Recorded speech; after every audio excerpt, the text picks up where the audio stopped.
Independent ডিজিটালে স্বাগত। আমি সেলিম খান আছি আপনাদের সঙ্গে।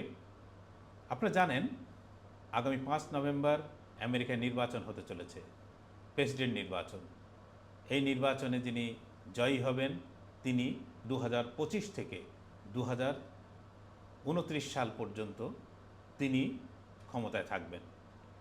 এই সময়কালের মধ্যে পৃথিবীর যাবতীয় বড় বড় সিদ্ধান্ত আমেরিকার পক্ষ থেকে তিনি নেবেন। ফলে এই মুহূর্তে এই এক মেরুর বিশ্বে আমেরিকা যে জায়গায় অবস্থান করছে, সেখানে এই প্রেসিডেন্ট যিনি হবেন তিনি যে কতটা গুরুত্বপূর্ণ সেটা আমি আপনি সবাই বুঝতে পারছি। এখন এই নির্বাচনকে ঘিরে চিরাচরিতভাবে ডেমোক্র্যাট এবং রিপাবলিকানদের মধ্যে লড়াই শুরু হয়েছে। কিন্তু রিপাবলিকানরা গত 4 বছর ধরে যারা ক্ষমতার বাইরে, তারা কিন্তু বেশ এগিয়ে আছে, তারা বেশ আনন্দে আছে। ঠিক উল্টো চিত্র যদি দেখি তাহলে কিন্তু সেই চিত্র ডেমোক্র্যাটদের মধ্যে দেখা যাচ্ছে। একেবারেই উল্টো চিত্র, যে ডেমোক্র্যাটদের মধ্যে প্রার্থী নিয়ে এক ধরনের গৃহবিবাদ শুরু হয়ে গেছে। ডেমোক্র্যাট নেতাদের একাংশ বাইডেনকে চাচ্ছেন, একাংশ চাচ্ছেন না। যারা চাচ্ছেন না তারা খবরের কাগজে কলাম লিখে বাইডেনের অপসারণ চাচ্ছেন বা বাইডেন সরে যান এই দাবি জানাচ্ছেন। কেউ টিভিতে সাক্ষাৎকার দিচ্ছেন, কেউ সোশ্যাল মিডিয়ায় স্ট্যাটাস দিচ্ছেন।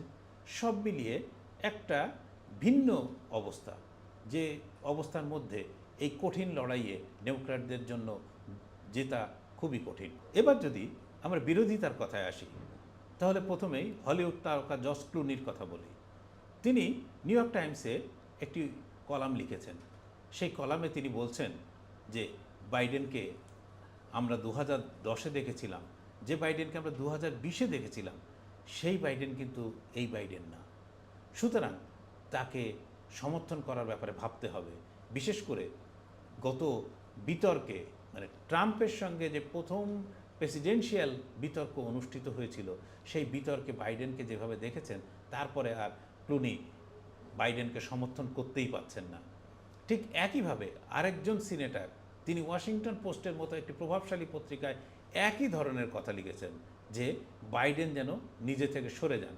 কারণ বাইডেনের নিজে থেকে সরে যাওয়া ছাড়া এই মুহূর্তে ডেমোক্র্যাট দলের নতুন কোনো প্রার্থীকে আনা প্রায় অসম্ভব। আপনারা জানেন বাইডেনের খুব কাছের মানুষ ন্যান্সি পেলোসি। তিনি কংগ্রেসে হাউস অব রিপ্রেজেন্টেটিভের স্পিকার ছিলেন। পেলোসি কিছু কথা বলেছেন সম্প্রতি। পেলোসি বলছেন যে বাইডেন, তার সিদ্ধান্তকে আমি সমর্থন করি, সব সময়ই করি, তাকে শ্রদ্ধা করি। তিনি যে সিদ্ধান্ত নেবেন সেই সিদ্ধান্তের সঙ্গে আমি একমত থাকব। পেলোসি কিন্তু বলেননি যে বাইডেন আপনি সরে যান, কিন্তু বাইডেন যদি সরে যান তাকে কিন্তু তিনি সমর্থন করবেন, একটু ঘুরিয়ে বলেছেন। আবার বাইডেন যদি থাকেন তাকেও তিনি সমর্থন করবেন। কিন্তু বাইডেন নিজে আসলে কি ভাবছেন? বাইডেন এখনও অনড়। তিনি এবং তার সতীর্থরা বলছেন যে না, এখান থেকে এই দৌড় থেকে, প্রেসিডেন্টদের দৌড় থেকে তিনি সরবেন না, যতই সমালোচনা আসুক। আসলে সামনাসামনি বাইডেনকে এতটাই বিবর্ণ দেখাচ্ছে যে কেউই মানতে পারছেন না যে ট্রাম্পের বিপক্ষে বাইডেন সেইভাবে লড়তে পারবেন।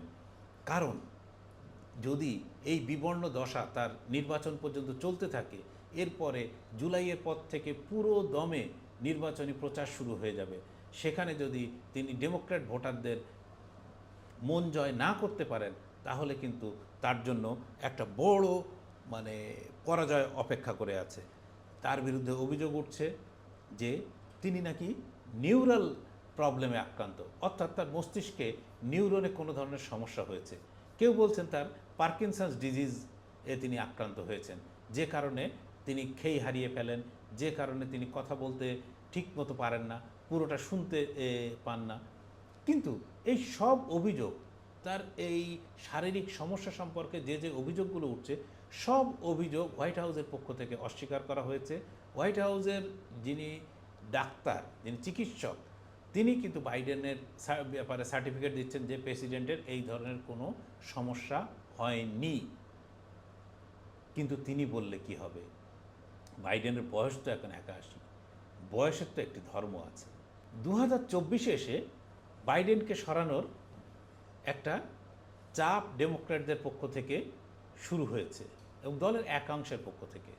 অথচ এই ডেমোক্র্যাট দল, আপনাদের যদি মনে থাকে, 2016 সালেই কিন্তু বাইডেনকে বাতিল করে দিয়েছিল। আপনারা জানেন যে ওবামার সঙ্গে বাইডেন 2 দফায় ভাইস প্রেসিডেন্ট ছিলেন 2009 থেকে 2016 পর্যন্ত। 2016 নির্বাচনে বাইডেনের কিন্তু প্রেসিডেন্ট প্রার্থী হওয়ার কথা, কিন্তু বাইডেনকে ডেমোক্র্যাটরা প্রেসিডেন্ট প্রার্থী হওয়ার সুযোগ দেননি। সেইখানে প্রেসিডেন্ট হয়েছিলেন হিলারি ক্লিন্টন। সেই সময়, আজ থেকে 8 বছর আগে যিনি বাতিল হয়ে গেছেন, তিনি কি কারণে আজ প্রাসঙ্গিক, এর ব্যাখ্যা কিন্তু ডেমোক্র্যাট নেতারা কেউ দিতে পারছেন না। বয়স একটা বড় ব্যাপার। বাইডেন ইতিমধ্যে রেকর্ড করে ফেলেছেন। 2021-এ তিনি যখন আমেরিকার প্রেসিডেন্ট হিসাবে হোয়াইট হাউসে আসেন, তখন তার বয়স ছিল 78 বছর। এত বয়স্ক প্রেসিডেন্ট কখনো আমেরিকায় আসেননি। সেদিক দিয়ে বাইডেনের রেকর্ড আবারও অন্য কেউ করতে পারবে না। এই বাইডেনকে তিনি যদি আবারও এই 2024-এ নির্বাচিত হন এবং 2025-এ নতুনভাবে দ্বিতীয়বারের জন্য হোয়াইট হাউসে ঢোকেন, তাহলে সেটাও হবে একটা বড় রেকর্ড, কারণ তখন তার বয়স হবে 82 বছর। এই 82 বছরের বোঝা নিয়ে তিনি ঢুকতে পারবেন কি পারবেন না সেটি পরের কথা, কিন্তু বাইডেন যে রেকর্ড করেছেন সেই রেকর্ড ভাঙার মতো ক্ষমতা কিন্তু এখনও কারো হয়নি। বাইডেনের নিয়ে এত প্রশ্ন, তাহলে ডেমোক্র্যাট দলের সামনে আসলে বিকল্প কি? বিকল্প আসলে খুবই কম, কারণ বাইডেন যদি না সরেন তাহলে তাকে সরানোর মতো কেউ নেই। এটি হচ্ছে প্রথম সমস্যা। দ্বিতীয়, দলের মধ্যে কোনো নেতাকে প্রস্তুত করা হয়নি যিনি ট্রাম্পের বিরুদ্ধে সেভাবে লড়তে পারেন। এমনকি ভাইস প্রেসিডেন্ট কমলা হ্যারিসকেও সেভাবে তৈরি করা হয়নি।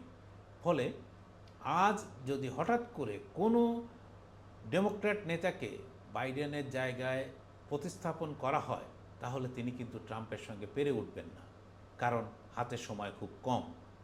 এই মাত্র 3.5 মাসের মতো সময়ের মধ্যে ট্রাম্পের মতো একজন প্রচণ্ড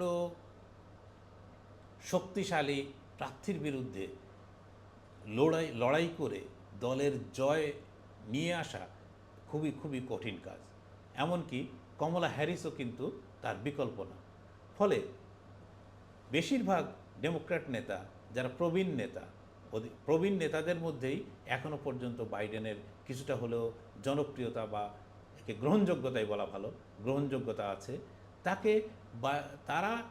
এই নেতারা তাকে মন্দের ভালো হিসাবে দেখছেন। এখন মন্দের ভালো বাইডেন 2024-এর 5 নভেম্বর তার দলকে নির্বাচনী বৈতরণী পার করতে পারেন কিনা সেটাই দেখার। ধন্যবাদ সবাইকে।